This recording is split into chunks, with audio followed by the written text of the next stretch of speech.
வணக்கம். இது best of Madurai. இந்த பகுதியில் நாம் அன்றாடம் உபயோகிக்கும் பல்வேறு பொருட்களின் தரம், விலை போன்ற பல்வேறு சிறப்புகளை பற்றி ஆராய்ந்து வருகிறோம். அந்த வகையில் இன்று மதுரையின் ஒரு தரமான அசைவ உணவு எவ்வாறெல்லாம் இருக்க வேண்டும், அந்த அசைவ உணவு எங்கு கிடைக்கிறது, அவற்றை எவ்வாறெல்லாம் தயாரிக்கிறார்கள், சுத்தமாகவும் ஆரோக்கியமாகவும் சுகாதாரமாகவும் எவ்வாறு செய்யப்படுகிறது என்பதை பற்றி பார்ப்பதற்கு இன்று மதுரை தல்லாகுளம் குமார் மெஸ்ஸிற்கு வருகை தந்துள்ளோம். வாருங்கள்.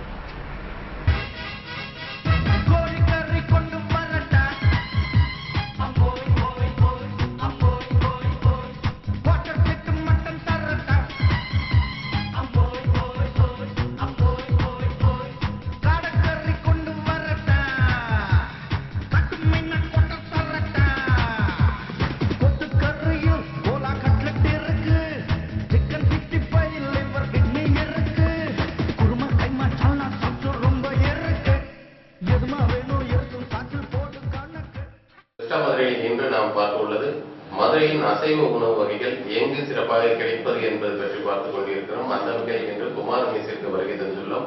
இதனுடைய உரிமையாளர் திரு ராமச்சந்திர குமார் அவர்கள் இங்கு வருகை தந்துள்ளார். அவர் குமார் மெஸ்ஸின் பல்வேறு சிறப்புகளை பற்றி சொல்ல உள்ளார். வணக்கம் சார்.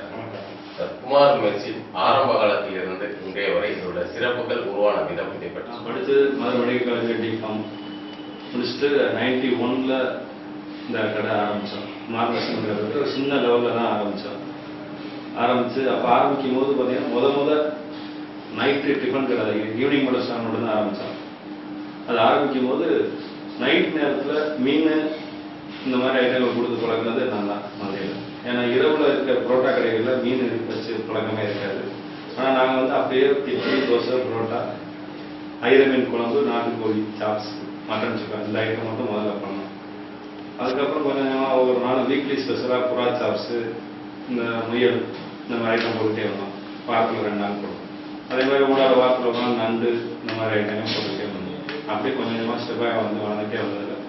இப்போ இன்றைக்கி 23 வருஷம் ஆகிட்டு. சிறப்பு இப்போ இதில் வந்து நாங்கள் எங்களோட இது ஃபுல்லாகவே ஹோம்லி ப்ரிப்ரேஷன், அதாவது செட்டிநாடு ஸ்டைல்னு சொல்லுவாங்க. எல்லாருமே வந்து செட்டிநாடுன்னு பார்த்தீங்கன்னா நீங்கள் ஏகப்பட்ட ஹோட்டல் பண்ணால் செட்டிநாடுனாலே சும்மா ஒரு பேட்டர்னாக தான் இருக்கும். அப்படியே எங்கேது எப்படின்னா நம்ம வீட்டில் எப்படி ப்ரிப்பேர் பண்ணுவீங்களோ, இப்போ நம்ம வீட்டில் கறி எடுத்து அம்மா வாங்கிட்டு அம்மாவுக்கு அப்பா வாங்கி கொடுப்பாங்க. கறி கோழி வாங்கிட்டு தனித்தனியாக அதை ப்ரிப்பேர் பண்ணுவாங்க. நீங்கள் எங்கள் ஹோட்டல் வந்து அதே மாதிரி தனித்தனியாக ஒவ்வொரு ஐட்டத்துக்கும் அதுக்கு ஒரு என்ன மசாலா சேர்க்கணுமோ அதை அன்னன்னைக்கு நாங்களே ரெடி பண்ணி கொடுத்து அது மாதிரி தான் பண்ணுவோம் ப்ரிப்ரேஷன். அதனால் எங்களோட ஃபுட்டு வந்து அந்த ஒரிஜினல் செட்டிநாடு ஸ்டைலில் இருக்கும், ஹோம்லியாகவும் இருக்கும். அதே மாதிரி எங்களோட ஃபுட் வந்து சாப்பிடும்போது என்றைக்குமே வந்து நமக்கு நான் குமாரில் சாப்பிட்டேன் எனக்கு வந்து இன்னைக்கு சேரில் ஒரு மாதிரியா இருந்துச்சு அப்படின்ட்டு சொல்கிறதுக்கானதே கிடையாது.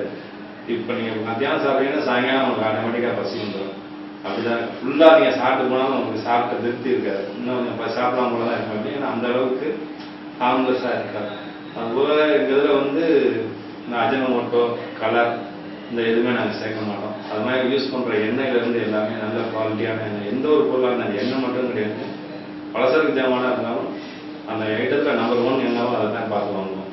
அரிசியாக இருக்கட்டும், உளுந்தாக இருக்கட்டும், மற்றபடி சோம்பு, சீரகம் எந்த பொருளாக வாங்கினாலும் இருக்கிற நம்பர் 1 தான். விலைக்காக அதை காம்ப்ரமைஸ் ஆக மாட்டோம். வெங்காயமாக இருக்கட்டும், அது மாதிரி வெங்காயமாக நீங்கள் பார்த்தீங்கன்னா உரிச்சு தான் போடுவோம், உரிக்காமல் குறைய மாட்டோம். வெள்ளை போட்டு உரிச்சு தான் போடுவோம். இதுக்காகவே நாங்கள் வெளியில் கொடுத்து உரிச்சு வாங்கணும். இப்போ நம்மளால் உரிச்சு அவ்வளோ போட்டு கொடுக்க முடியாது. அதுக்காக வெளியில் நிறைய குடும்பங்கள்கிட்ட கொடுத்து கிலோக்கு எவ்வளோன்னு காசு கொடுத்து உரிச்சு வாங்கிக்கிறோம். அதே மாதிரி பார்த்தீங்கன்னா இஞ்சி நிறைய நீங்கள் கல்யாண வீட்டிலே பார்த்தீங்கன்னா கூட சும்மா அப்படியே தான் போடுவாங்க, வெட்டி தான் போடுவாங்க. அப்படி கிடையாது, இஞ்சி தனியாக மேலே இருக்க தொழியை சிறஞ்சி எடுத்துட்டு அப்புறம் தான் அதை வெட்டி அதை அப்படியே சொல்லுவோம். அதுமாதிரி வெங்காயமும் எல்லாமே நல்லா தான் பண்ணலாம். ஒவ்வொரு பிளேஸுமே குவாலிட்டியில் ரொம்ப கரெக்டாக பார்த்துக்குவேன். அது மாதிரி அன்னன்னைக்கு தேவையான மசாலா இன்னைக்கு வரைக்கும் டெய்லி ராத்திரி கடையை முடிச்சு நான் தான் எடுத்து வைப்பேன். அந்த எடுத்து வச்ச மசாலாவை காலையில் என்னோட வேலையாக்க அதை கரெக்டாக அந்தந்த இதுக்குரியதை அரைச்சி தனியாக வச்சுருவாங்க, பேஸ்ட் வைப்பாங்க. அப்புறம் என்னோட மாஸ்டர்ஸ், அதாவது மாஸ்டர்ஸ்னால் என் கை பக்கத்தில் என்கிட்ட பழகினா என்னோட கை மாஸ்டர்ஸ், அவங்க எல்லாருமே தான் எங்களை இருந்து பார்க்குறாங்க. அவங்களும் இப்போ எல்லாரும் பார்த்தீங்கன்னா ஒருத்தரும் 10 வருஷம், 15 வருஷம், 20 வருஷம் உள்ள ஆட்கள் தான் என்கிட்ட இருக்கிறாங்க. ஆரம்பத்துலேருந்து என்கிட்ட இருக்காங்க. நம்ம சொல்லிக் கொடுத்த அந்த பக்குவத்தை கரெக்டாக செய்வாங்க. அவங்களே செய்யும் போது சின்ன தவறு செஞ்சாலும் அப்படியே அவங்க இறங்கிட்டாலும் நான் பார்த்தோன்னே நான் சொல்லிடுவேன். எனக்கு வந்து அந்த அனுபவம் இருக்கனால நான் இது என்னப்பா ஏன் இப்படி பண்ணீங்க அப்படின்னு சொல்லிட்டு அவன்கிட்ட. அதனால் மேக்ஸிமம் என்னோட ஊழியர்கள் வந்து என்னோட டேஸ்ட்டுக்கு தகுந்த மாதிரி கூலி கொடுத்து நல்லபடியாக வேலை பார்த்து இன்னைக்கு இந்த அளவுக்கு நாங்கள் 5 பிரான்ச் வச்சு.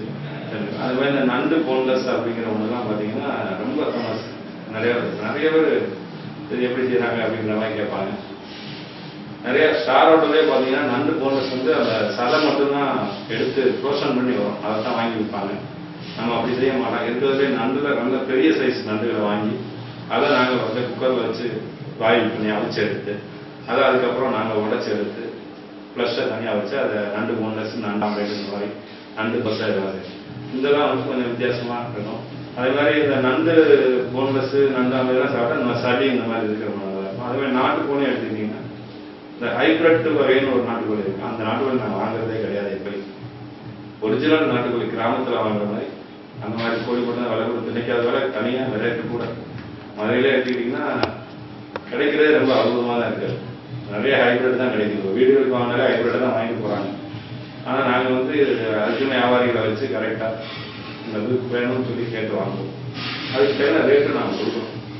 அதனால தான் அந்த நாட்டுக்கோழிலாம் பார்த்தீங்கன்னா எங்கள் கடையில் அந்த டேஸ்ட் அந்த குழம்பு அதே மாதிரி மற்றபடி புரோட்டா இட்லிலாம் பார்த்தீங்கன்னா எங்கள் இதில் செட்நாட் ஸ்டைல் தான் இட்லி இருக்கும். நீங்கள் எந்த ஹோட்டலில் பார்த்தீங்கன்னாலும் ஒன்லி ரேக் சிஸ்டம் மாதிரி இட்லி எடுப்பாங்க.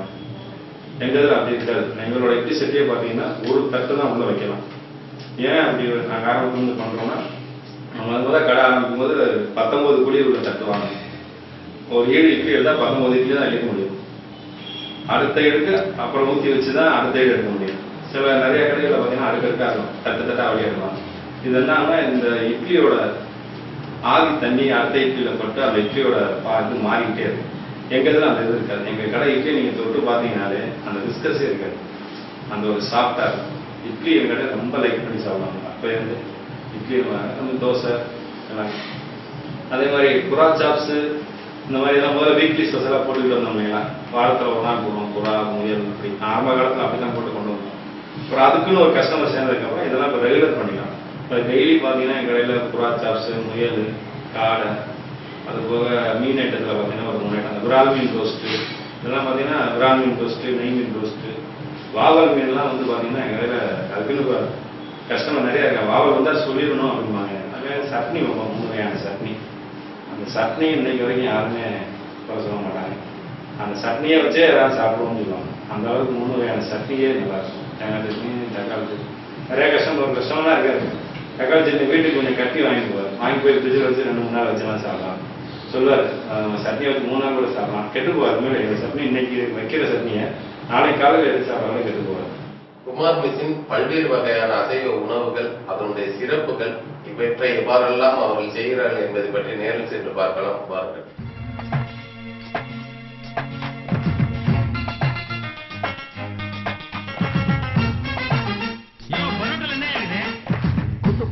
முட்டை பரோட்டா கோசு மல்லி சுளம் பரோட்டா குடுக்க எடுத்து வரட்டுமா, மூலகரையும் சேர்த்து தரட்டுமா, முட்டை புள்ளங்க மட்டம் புள்ளங்க முக்கா புல்லா சிக்கன் புள்ளங்க எதுல உங்க விருப்பம் சொல்லுங்க. என்ன இருக்கு மேனுவ பாருங்க. பெஸ்ட் ஆஃப் மதுரை நாம் இன்று பார்த்து கொண்டிருப்பது சுவையான தரமான அசைவ உணவுகள் எவ்வாறெல்லாம் ஆரோக்கியமாக இருக்க வேண்டும், அது சுகாதாரமாக எவ்வாறெல்லாம் தயாரிக்கப்படுகிறது என்பதை பற்றி குமார் மெஸ்ஸின் உரிமையாளர் திரு ராமச்சந்திர குமார் அவர்களே இங்கு நேரடியாக வந்து எவ்வாறெல்லாம் அசைவ உணவுகள் இங்கு செய்யப்படுகிறது என்பதை பற்றி சொல்ல உள்ளார். வாருங்கள். இப்போ வந்து இந்த ஈரல் கறிக்கடையிலேருந்து வாங்கிட்டு வந்து அதை வந்து பீஸ் பண்ணி அதை ஈரல் மசாலா பண்ணுறதுக்காக ரெடி பண்ணிக்கிட்டு இருக்கோம். அது ரெடியான உடனே நம்ம பண்ணுறத ரெடியாகிறத எதில் நேரில் பார்க்கலாம். அடுத்து அதே மாதிரி சிக்கன் வந்து நாங்கள் லாலிபப் வாங்கி பண்ணோம். அதுக்கு வந்து கோழிக்கடையிலேருந்து அந்த பீசஸை வாங்கிட்டு வந்து அந்த லாலிபப் பீஸ் மாதிரி பீசஸாக நம்ம ஷேப்புக்கு கரெக்டாக கட் பண்ணி அதுக்கப்புறம் அதுக்கு மசாலா ரெடி பண்ணி அதையும் அடுத்து செய்யும்போது பார்க்கலாம் நேரில். இப்போ மார்க்கெட்லேருந்து இந்த மீன் நண்டு ராட்டு புறா இந்த ஐட்டம்லாம் வந்தோடனே எல்லாத்தையும் இருக்க நம்ம கடையில் இருக்கிறவங்க சுத்தமாக க்ளீன் பண்ணி சமையலுக்கு ரெடியாக கொடுத்துருவாங்க. அதை தான் இப்போ நம்ம பார்த்துட்டு இருக்கோம். இப்போ புறா ரெடியாக இருக்குது, நண்டு ரெடியாக இருக்குது ஒவ்வொன்றா. இனி அதை அப்படியே நம்ம ஒவ்வொருத்தையும் தயாரிக்கிறதா எப்படின்னு பார்க்கலாம். நம்ம புறா வந்து வாங்குறது எப்படின்னாங்க, பறக்கிறதுக்கு முன்னால ஸ்டேஜ். இப்போ குஞ்சு பொறித்து அந்த முடியெல்லாம் வளர்ந்து பறக்க ஸ்டேஜுக்கு முன்னால் உள்ள புறாவை எடுத்தோம்னா தான் நம்ம சாப்ஸ் வைக்கிறதுக்கு வந்து நல்லா மெதுவாக இருக்கும். நம்ம அந்த மாதிரி புறாவை மட்டும் தான் செலக்ட் பண்ணி வாங்குவோம், பறந்ததை வாங்க மாட்டோம். இதனால என்னன்னா புறா வந்து நல்லா மெதுவாக சாஃப்டாக இருக்கும். இதே இது பறந்ததை வாங்கிட்டோம்னா என்ன ஆகும்னா கறி அன்னைக்கு ரஃப் ஆகிடும். நம்மளால கஸ்டமருக்கு வந்து கொடுக்கும்போது ரப்பர் மாதிரி இருக்குது அப்படிங்கிற மாதிரி சொல்கிற ஃபீலிங் வந்துடும். அதனால நம்ம மேக்ஸிமம் வாங்கும் போதே அந்த குஞ்சு புறா தான் கரெக்டாக பார்த்து வாங்குறது. ரெண்டாவது புறா வந்து மருந்து பொருளுங்கிறனால புறா முழுசாக ஒரு ஆளுக்கு அப்படியே சப்ளை பண்ணிடுவோம். பார்த்தீங்கன்னாலே தெரியும், இதில் வந்து இந்த குடல் அதை மட்டும் எடுத்துட்டு மற்ற எல்லாமே இதில் இருக்கும், தலை கூட அப்படியே இருக்கும். காரணம் என்னன்னா இது ஒரு மருந்து பொருள். இதில் எல்லாத்தையும் ஒரே ஆள் சாப்பிடணுன்றதுக்காக தான் ஒரு பிளேட்டை நம்ம அப்படியே கொடுக்குறோம். இது வந்து ஒரு மருந்துக்காக வாதம் இந்த மாதிரி இதுகளுக்கு நம்ம வந்து கொடுக்குறாங்க, மருந்தாக சாப்பிட்றாங்க. அப்படிங்கும்போது நம்ம அதனால இதில் வந்து வேறு எதுவும் எடுக்கிறது கிடையாது. குடலை மட்டும் எடுத்துட்டு மற்ற தலை கூட அப்படியே சுத்தமாக முடியை மட்டும் எடுத்துட்டு நம்ம நீட்டாக பண்ணிடுறது. இது வந்து நம்ம புறா மசாலுக்கு ரெடி பண்ணியிருக்கிறோம். புறா சாப்ஸ் ரெடி பண்ணுறதுக்கான மசால் ரெடி பண்ணியாச்சு. இனி வந்து இப்போ அலசினதை பார்த்தா அதை வந்து தயிரில் லேசாக ஊற வச்சுட்டு அதை நம்ம இதில் போட போகிறோம். போடுங்க போட்டுட்டு தயிரில் போட்டதுக்கப்புறம் இதை அப்படியே இந்த மசாலாலாம் நல்லா வதங்கணும். வதங்கினதுக்கப்புறம் தேவையான அளவுக்கு தண்ணீர் ஊற்றி இதை அது வந்து நமக்கு புறா சாப்ஸ் ரெடி ஆகிடும். புறா மொத்தம் 20 தானப்பா இன்னைக்கு?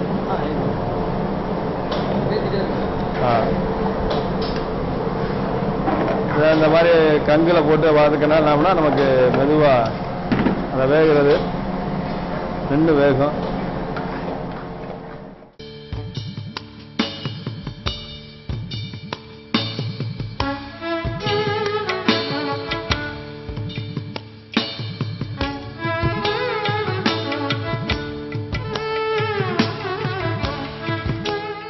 புறா வதக்கிட்டோம்.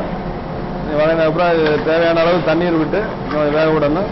வேக விட்டதுக்கப்புறம் நம்ம மிளகு சீரகம் போட்டு கீழே எண்ணெய் வதங்கணும். நல்லா எண்ணெய் வர வதங்குற வரைக்கும்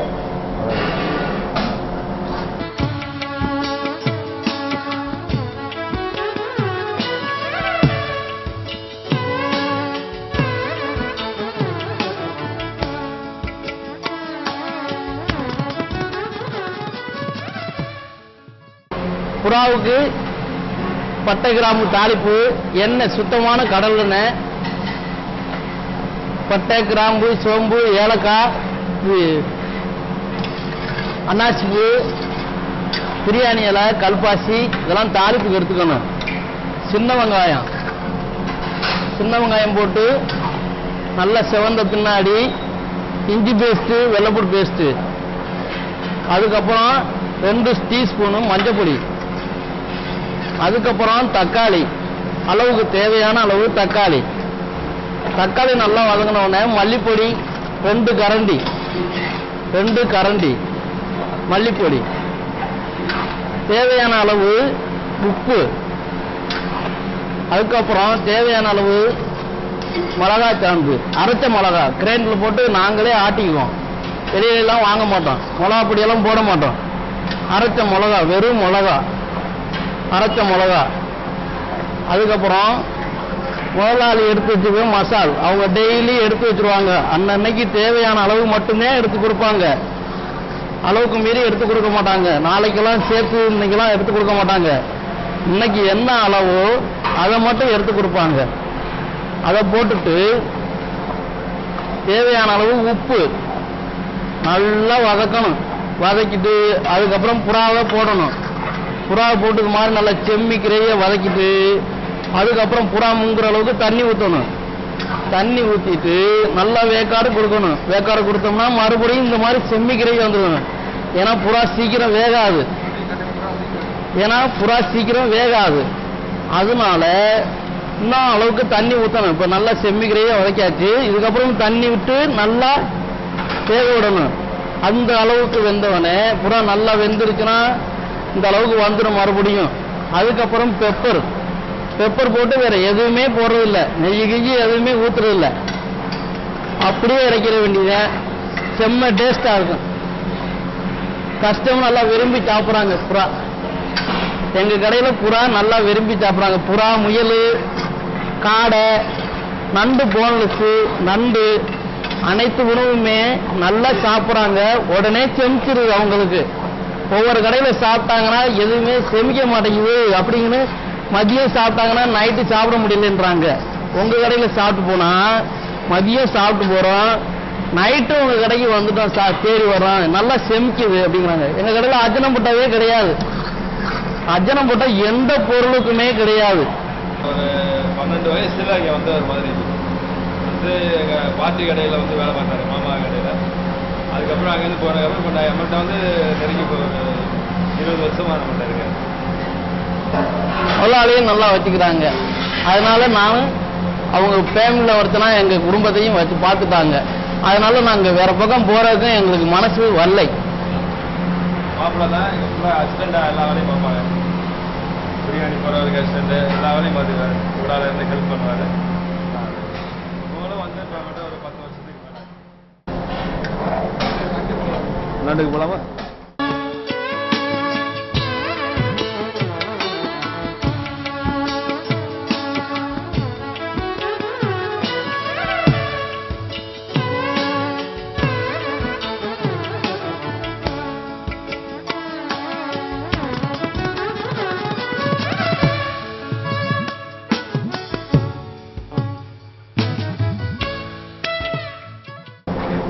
இது வந்து நண்டு மசாலுக்கு ரெடி பண்ணியிருக்கிறோம்.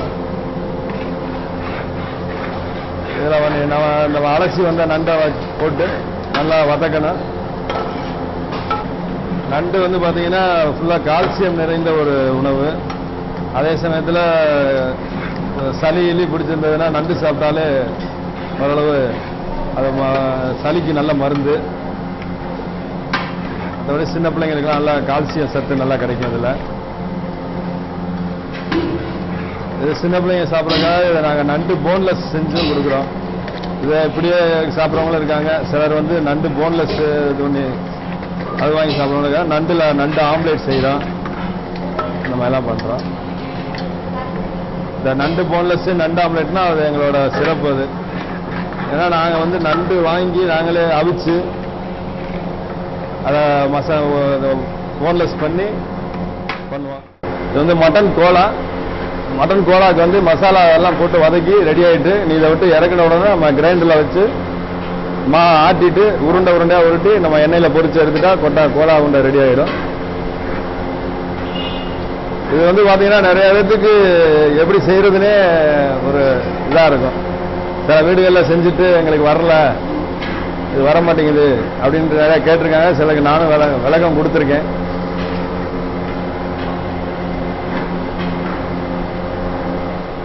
இதில் வந்து வெங்காயம், பச்சை மிளகாய், கறி, கொத்துக்கறி, அப்புறம் வெள்ளைப்பூடு, இஞ்சி, அப்புறம் பொரியல் பொடி, அப்புறம் மசால் பொடி.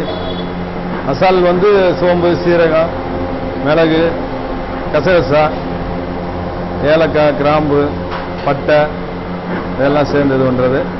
இதை இனிமேல் நம்ம கிரைண்டரில் கொடுத்து ஆட்டிட்டு உருண்டையாக உருட்டி எண்ணெயில் பொரிச்சோம்னா கட்லட் மாதிரி நல்லா வந்துடும். அதே மாதிரி இந்த உணவு வந்து சின்ன குழந்தைங்களுக்கு சாப்பிட்றதுக்கு மெதுவாக இருக்கும், வயசானவங்க சாப்பிட்றதுக்கு மெதுவாக இருக்கும். அதனால் நல்ல புரோட்டீன் உள்ள சத்து. நல்லா வதக்கினது பார்த்தோம். இந்த வதக்கினதை கிரைண்டரில் போட்டு ஆட்டிடுவோம். ஆட்டும் போது இந்த மாதிரி இந்த பக்குவத்தில் எடுக்கணும். இந்த மாதிரி எடுத்ததை இந்த மாதிரி உருண்டை உருட்டி இந்த எண்ணெயில் பொரிச்சோம்னா கோலா உருண்டை ரெடி ஆகிடும். அந்த மாதிரி இது சின்ன பிள்ளைங்க சாப்பிட்றதுக்கும் பெரியவங்க சாப்பிட்றதுக்கும் எல்லாத்துக்கும். இப்போ இது வந்து நம்ம பிரியாணிக்காக ரெடி ஒரு 6 படி பிரியாணி போடுறதுக்காக நம்ம ரெடி பண்ணியிருக்கோம். இதில் கடலெண்ணெய் ரிஃபைண்ட் ஆயில் ஊற்றிருக்கோம், தேங்காய் எண்ணெய் கொஞ்சம் கொடுத்துருக்குறோம். கொடுத்துட்டு இதுக்கு தாளிப்பு வந்து பச்சை மிளகாய், வெங்காயம்,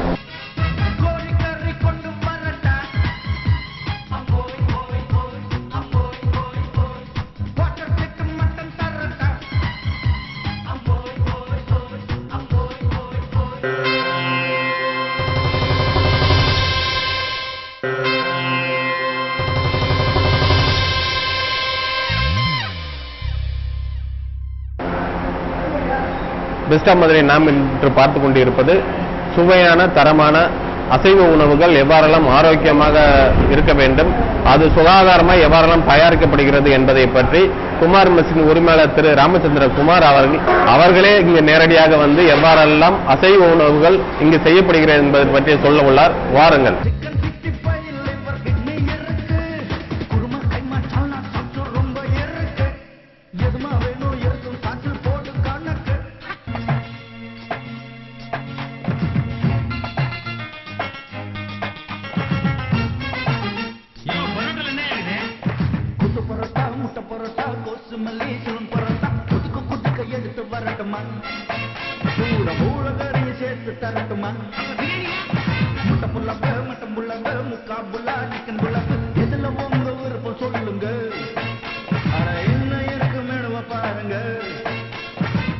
இது வந்து காடை மசால். இதில் வந்து கடல் எண்ணெய், சுத்தமான கடல் எண்ணெய், வேற பட்டை கிராம்பு தாளிப்புக்கு, அப்புறம் வந்து அது என்னன்னா சின்ன வெங்காயம் ஃபுல்லாக சேர்த்துருவாங்க. சின்ன வெங்காயம் சேர்த்துவோன்னே இஞ்சி பூண்டு பேஸ்ட்டு, அதாவது எல்லாம் சுத்தமான நாங்களே ஆட்டி அப்பப்போ தேவைக்கான அளவு முதலாளி எடுத்து வச்சுருவாங்க. மசாலு அதெல்லாம் சேர்த்து இப்போ சேர்மானம் ஆயிடுச்சு, மசாலா ஆயிடுச்சு. அதுக்கப்புறம் எல்லாம் நல்லா பொன்னரமாக நல்லா வதக்கியாச்சு எல்லாமே. காடை, இது காடை.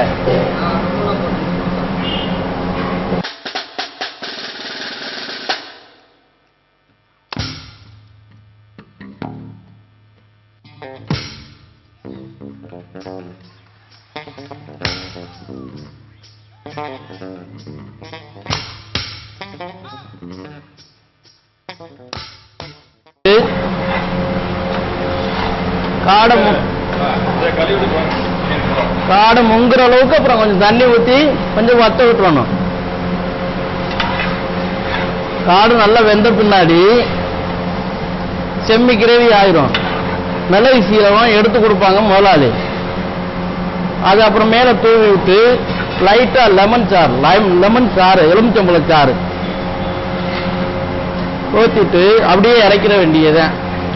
காடை சாப்ஸு நல்ல காரஞ்சாரமா செய்ய சொல்லுவாங்க முதலாளி. அதாவது காடை கிரேவி ரெடி.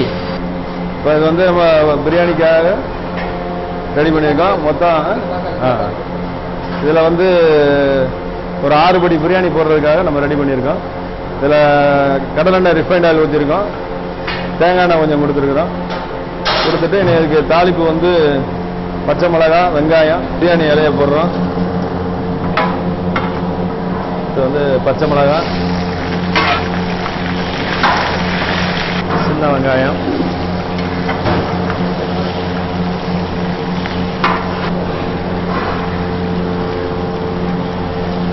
வந்து நல்லா சவக்க வதக்கணும். வதங்கினதுக்கப்புறம் இது வந்து வெள்ளைப்பூடு மசாலா,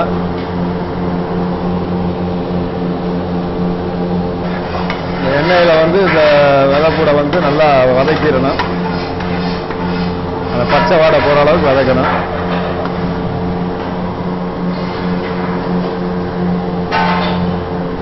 அதே மாதிரி இஞ்சி, எங்களை பொறுத்தவரைக்கும் அதே மாதிரி வெள்ளைப்பூடு எல்லாமே பார்த்தீங்கன்னா உரிச்சு தான் போடுவோம்.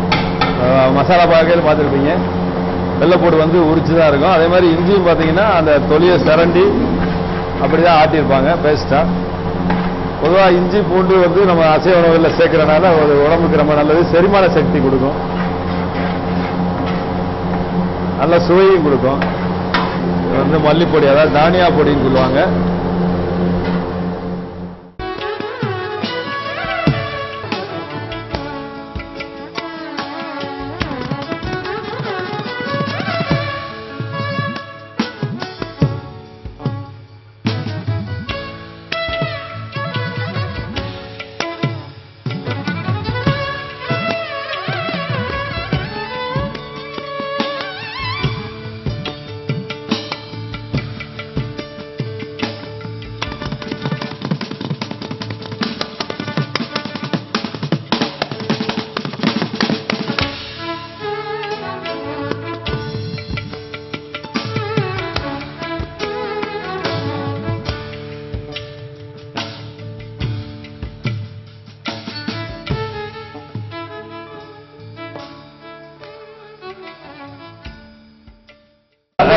முதல்ல வந்து பிரியாணி மசாலா அரைச்சிருந்தோம், ரெடி பண்ணியிருந்தோம். இப்போ அரிசி போட்டு இப்போ தம் போடுற ஸ்டேஜ் வந்துட்டு இப்போ பார்த்தீங்கன்னா இந்த ஸ்டேஜில் இப்போ இனிமேல் தம் போடணும். தம் போட்டதுக்கப்புறம் கரெக்டாக ஒரு 20 நிமிஷம் தம் போடணும். தம்முக்கு அப்புறம் எடுத்தோம்னா நல்லா சாதம் மலர்ந்து கொழு கொழுன்னு வந்துடும். பிரியாணி ரெடி ஆகிடும். போகிறாங்க இப்போ பிரியாணிக்கு வந்து தம் போட போகிறாங்க. முதல்ல இலையை அதில் போட்டுட்டு அதுக்கு மேலே தட்டை வச்சு மேலே வந்து அந்த கண்காலி போடுவாங்க. போடும்போது அந்த கீக்கு மேலே நாள் கொடுத்து அது அழகாக மலர்ந்து வேகிறதுக்கு நல்லா இருக்கும். தம் போற அதாவது தம் போறது எதுக்குன்னா இதில் உள்ள அந்த தண்ணி சத்தை எடுக்கிறதுக்கும் இன்னும் ஒரு காவாசி வேக்காடு ஒரு 15% வேக்காடு இனிமே தான் ஆகும். அரிசி மிச்சம் கொஞ்சம் போக வேண்டிய ஒரு 15% வேக்காடு இதில் தான் ஆகும். இதில் இந்த மாதிரி தம் வச்சு ஒரு 20 நிமிஷம் கழிச்சு நம்ம எடுத்தோம்னா கரெக்டாக வேக்காடாகி மலர்ந்து நமக்கு பிரியாணி ரெடி ஆகிடும். இது வந்து சிக்கன் செட்டிநாடுன்னு சொல்றதுக்கு நம்ம கிரேவி மாதிரி பண்ணுறது. இது சாதத்துக்கு பரட்டி போட்டு சாப்பிட்றதுக்கு எல்லாத்துக்கும் நல்லா இருக்குது. செட்டிநாடு ஸ்டைலில் ஸ்பைசியஸாக இருக்கும். இது ரெடி ஆயிடுச்சு. இது வந்து நாட்டுக்கோழி சாப்ஸுங்க. நாட்டுக்கோழியை குழம்பு மாதிரி வச்சுருது, வீட்டில் வைக்கிற மாதிரி தான் குழம்பு மாதிரி வச்சு கொடுக்குறது. நாட்டுக்கோழி வந்து நம்ம ஹைப்ரிட் ஐட்டம்லாம் வாங்குறது கிடையாது. ஒரிஜினல் நாட்டுக்கோழி கேட்டு வாங்குவோம். அதனால இந்த குழம்பு வந்து நல்லா டேஸ்ட்டாக இருக்கும் சாப்பிட்றது. கடாய் சிக்கன் சொல்கிறது. நாங்கள் வந்து இப்போ லெக் பீஸ் தான் வாங்குவோம். வெறும் இதில் வந்து பார்த்தீங்கன்னா எல்லா பீஸுமே லெக் பீஸ் ஆகிடுது காமிங்க. எல்லாம் இருந்ததுன்னா பிரியாணி நாங்களே இல்லைன்னு சொல்லிடுவோம். இந்த மாதிரி பிரியாணி வந்து லெக் பீஸ் தீர்ந்துச்சுன்னா பிரியாணி இல்லை அப்படின்னு சொல்லிடுவோம். லெக் பீஸோடு இருந்தால் கொடுப்போம். லெக் பீஸ் முடிஞ்சுச்சுன்னா இப்போ இல்லைன்னு சொல்ல முடியுது. ஏன்னா அந்த மாதிரி வாங்கி பழகிட்டாங்க. அங்கே போனால் வந்து லெக் பீஸாக கிடைக்கும் அப்படின்ற மாதிரி. நம்ம மாற்றி அசால்டட் பீஸ் கொடுத்தோம்னா அவங்களுக்கு திருப்தி இருக்க மாட்டேங்குது. அதனால நாங்கள் வந்து அசால்டட் பீஸ் கொடுக்குறதே கிடையாது. ஒன்லி லெக் பீஸ் போட்டு எத்தனை பீஸ் இருக்கும் ஒரு நாளைக்கு நம்ம என்ன கோழியாக இருக்கிறோமோ அதுக்கு தகுந்த பீஸ் கிடைக்கும். அத்தனை பீஸை சிக்கன் பீஸாக எடுத்து கோழி பிரியாணி கொடுத்துருவோம். அதுக்காக தான் பண்ணி வச்சிருக்கேன். இப்போ இது வந்து ஐர மீன் குழம்பு வைக்க போகிறோம். மீன் குழம்பு வந்து புளிக்குழம்பு கொதிக்க விடுறோம். இந்த மீன் குழம்பு கொதிச்ச உடனே ஐர மீனை அலசி வந்து இதில் போடணும். ஐர மீன் அலசி வந்து அந்த ஐர அலசுறத பாருங்களேன். அது வந்து பானையில் வந்து உப்பு போட்டு நல்லா உரசி அலசுவாங்க. அதில் உள்ள அந்த விறுவிறுப்பு போகிற அளவுக்கு நம்ம அதை நல்லா உரசணும். அதில் மஞ்சட்டில் தான் அலசணும். இதுன்னு ஒன்று அதுக்கப்புறம் 2 தடவை அலசிட்டு மறுபடியும் 2 தடவை உப்பு போட்டு அலசுவாங்க. அப்புறம் கடைசியாக தயிர் கொஞ்சம் ஊற்றி அலசுவாங்க. அதுக்கப்புறம் ஃபைனலாக கொஞ்சம் எலுமிச்சம்பழம் ஊற்றி அலசும் போது சுத்தமாக அதில் உள்ள விழுவிழுப்பெல்லாம் போயிடும். போனதுக்கப்புறம் நம்ம குழம்புல போடும்போது அந்த வாடை இல்லாமல் இருக்கும். அந்த மண் வாடை இருக்காது. சேரு வாடை அந்த மண் வாடை இல்லாமல் இருக்கிறக்கா அந்த மாதிரி ஐரை வைக்கிறது பெருசில் ஐரை அலசுறது தான் பெருசு. ஐரை வந்து நல்லா அலசுனோம்னா தான் நல்லா இருக்கும்.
பயமீன் போட்டாச்சு. இன்னும் கொதிக்கணும். கொதி வந்தோன்னா பார்த்து இறக்கலாம். சிக்கன் 65க்கு மசாலா எடுக்கிறோம். சிக்கன் 65, காடை 65, அதே மாதிரி சிக்கன் லாலிபப்பு, இந்த 3 ஐட்டத்துக்கு உரிய மசாலா எடுக்கிறோம். முதல்ல உப்பு போடுறோம். காடை 65, லாலிபப் இருக்கலாம். அதுக்கு தேவையான அளவு உப்பு அளந்து போட்டுக்கிட்டு இருக்கேன். இது வந்து எப்பவுமே இந்த மசாலா நான் தான் எடுத்து கொடுப்பேன். எல்லா மசாலாவும் நான் எடுத்து கொடுக்குறது. இப்போ இது வந்து நான் வந்து தான் மசாலா எடுத்து கொடுத்து அப்புறமேட்டு ரெடி பண்ணுவாங்க. நீங்கள் மற்ற கடையில் 65 சாப்பிட்றதுக்கும் எங்கள்கிட்ட 65 சாப்பிட்றதுக்கும் கட்டாயம் நிறையா வித்தியாசம் இருக்குது. ஏன்னா அவங்க இதில் வந்து அஜினமோட்டோ இருக்காது, அந்த கெமிக்கல் ஐட்டம் எதுவுமே ஆட் ஆகாது, கலர் பொடி போட மாட்டோம், சிகப்பு கலர் போடவே மாட்டோம். அந்த மாதிரி இருக்கும். சேர்க்கும் போதே பாருங்களேன். அதுக்கு அடுத்து மிளகா பொடி. இப்போ இந்த இதில் ஒரு கரண்டி எடுக்கிறமே இது வந்து பார்த்தீங்கன்னா ஒரு 20 கிராம் இருக்கும். இது வந்து பார்த்தீங்கன்னா 2 கிலோவுக்கு சரியாக வரும். 2 கிலோவுக்கு சரியாக வரும். கரம் மசாலா பொடி இது நம்மளே ரெடி பண்ணுறது. இது வந்து பட்டை, கிராம்பு, ஏலக்காய், அன்னாசிப்பூ ஒரு கரெக்டான ரேஷியோவில் நம்ம பொடி பண்ணி அன்னன்னைக்கு தேவைக்கு பொடி பண்ணி வச்சுக்கிடுவோம். இதுதான் நம்ம பிரியாணிக்கு போடுற பொடி, அதே மாதிரி இந்த சிக்கன் 65க்கும் போடுற பொடி. இது வந்து இப்போ நம்ம 1 கிலோவுக்கு 5 கிலோவுக்கு வந்து இந்த ஒரு கரண்டி போடுவோம். இந்த ஒரு கரண்டிங்கிறது பார்த்தீங்கன்னா நமக்கு ஒரு 20 கிராம் தேவை இருக்கும். 20 கிராம் 1 கிலோவுக்கு நமக்கு வந்து 4 கிராம் அளவு செலவாகும். அது மாதிரி கணக்கு பண்ணி போடும்.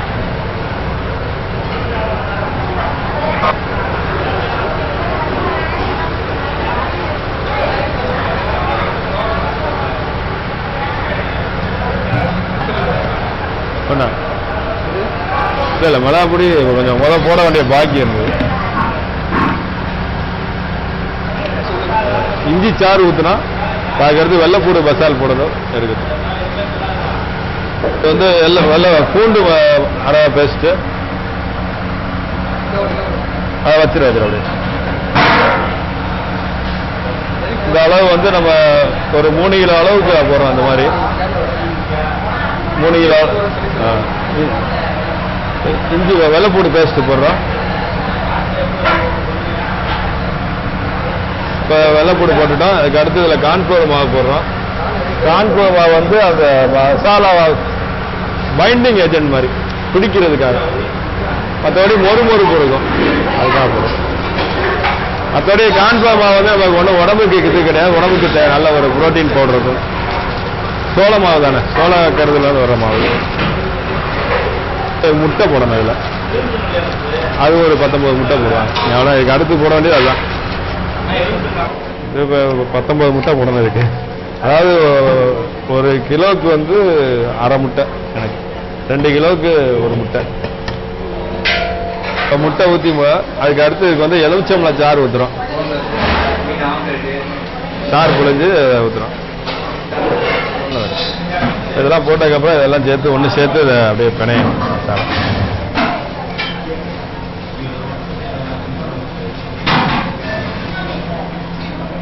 இந்த மாதிரி கட்டிக்கிட்டு இல்லாமல் ஃபுல்லாத்தையும் நல்லா மசிங்க.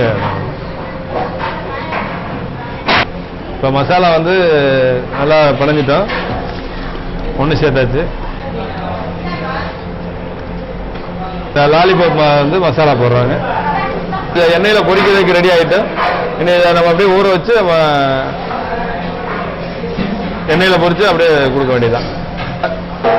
அதே மாதிரி இதுக்கு காடை 65 மசாலா பண்ணுறதுக்கு மசாலா போடுறோம். மசாலா போட்டு அப்படியே ஒரு அரை மணி நேரம் நல்லா ஊற வச்சுட்டு அப்புறம் எண்ணெயில் பொரிச்சோம்னா அப்படியே முழு காடையை அப்படியே பொரிச்சு கொடுத்துடலாம்.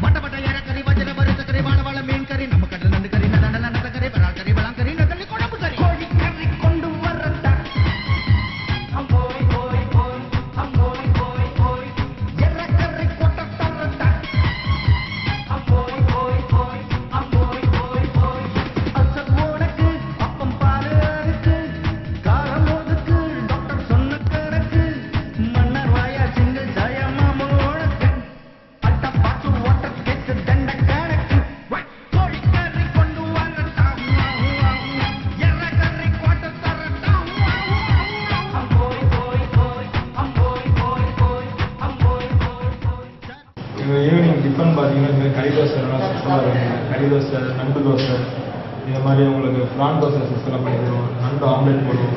அது மாதிரி iron omelette, France omelette, variety Chettinad ஸ்டைலில் வந்து நாங்கள் வந்து புதுசாக புதுமையாக பண்ணி மக்களுக்கு வந்து அசைவ உணவில் சிறந்த முறையில் பண்ணி கொடுத்துருக்கோம். நாங்கள் எங்களுடைய சாப்பாடு சாப்பிட்றதுக்காகவே அசைவ உணவு சென்னை, பெங்களூர்லேருந்து நிறைய பேர் வந்து எங்களோட அசைவ உணவு சாப்பிட்டு விரும்பி மறுபடியும் எங்களை தேடி வந்து போயிட்டு இருக்காங்க. இப்போ குமார் மிஷன் பார்த்தீங்கன்னா நாங்கள் வந்து ஆரம்பித்து ஒரு 10-11 வருஷம் ஆகுது.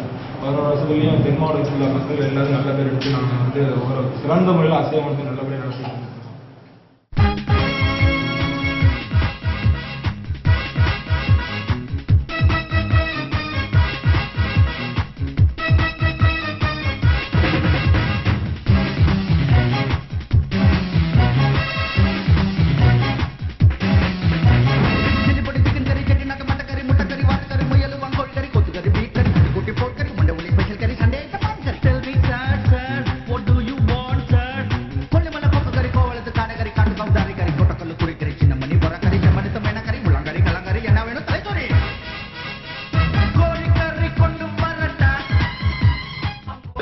நாம் இன்று பார்த்துக் கொண்டிருப்பது மதுரையில் தரமான அசைவ உணவு எங்கு கிடைக்கும் என்பது பற்றி பார்த்துக் கொண்டிருக்கிறோம். அந்த வகையில் குமார் மெஸ்ஸுக்கு வருகை தந்துள்ளோம். இப்பொழுது நாம் இருப்பது மதுரை டவுன் ரோட்டில் உள்ள குமார் மெஸ்ஸில் இருக்கிறோம். இதனுடைய உரிமையாளர் அசைவ உணவு பற்றி கூற உள்ளார். Town road branch Kumar mess owner பேசுகிறேன். அதாவது இது வந்து நாங்கள் வந்து பழமை மாறாமல் இந்த கடையை வந்து அப்படியே வேலை பார்த்து ஆரம்பித்தோம். இந்த கடைக்கு வந்து பெரும்பாலான வாடிக்கையாளர்கள் தான் பார்மர்ஸ் நிறைய வந்து வருவாங்க. அவங்கள திருப்திப்படுத்துறதுக்காகவே அவங்க சாப்பிட்ற மாதிரியான ஃபுட்டு வந்து நாங்கள் தயாரித்து கொடுக்குறோம். அதே மாதிரி சுகாதாரமாகவும் இருக்கும், சுத்தமாகவும் இருக்கும். இதில் வந்து எந்த சைடு எஃபெக்ட்டு ஏற்படாத மாதிரி ரசாயன கலவை எதுவுமே எங்கள்கிட்ட. சரி, இது வந்து டூரிஸ்ட் பிளேஸ்னால எங்களுக்கு நிறையா டூரிஸ்ட் வியாபாரம் நிறையா வரும். ஏன்னா ஃபுல்லாக விளையாட்டுகளை சுற்றி வரவங்க கட்டாயம் மதுரைக்கு வந்தால் இங்கே வந்து குமார் மெஸ்ஸில் சாப்பிட்டு வராங்க.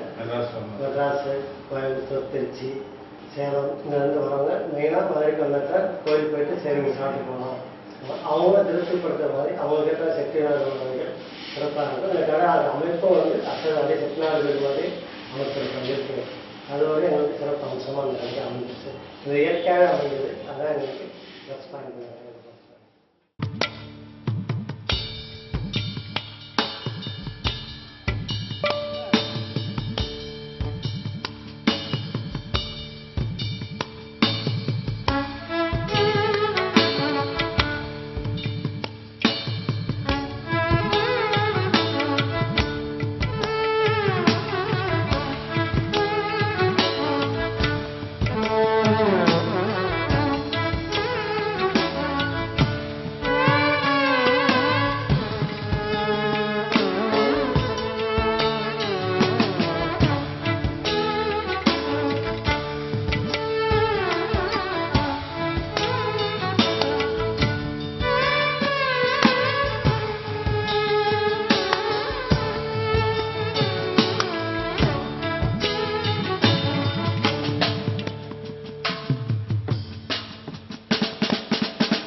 நிறுவனத்தை பற்றி சிறப்பு பேட்டிகள் எடுத்து அதை ஒளிபரப்பு கொண்டிருக்கும் யூடியூப் நிறுவனத்தாருக்கு எனது நன்றியை தெரிவித்துக் கொள்கிறேன்.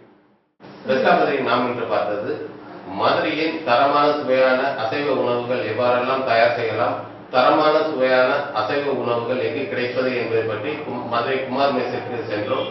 அந்த வகையில் அதனுடைய உரிமையாளர் திரு ராமச்சந்திரகுமார் நமக்கு அதனுடைய பக்குவத்தையும் அதன் செயல்முறையையும் மிக விரிவாக எடுத்துரைத்தார். தொடர்ந்து மீண்டும் மற்றொரு நிகழ்ச்சியில் சந்திக்கலாம். நன்றி, வணக்கம்.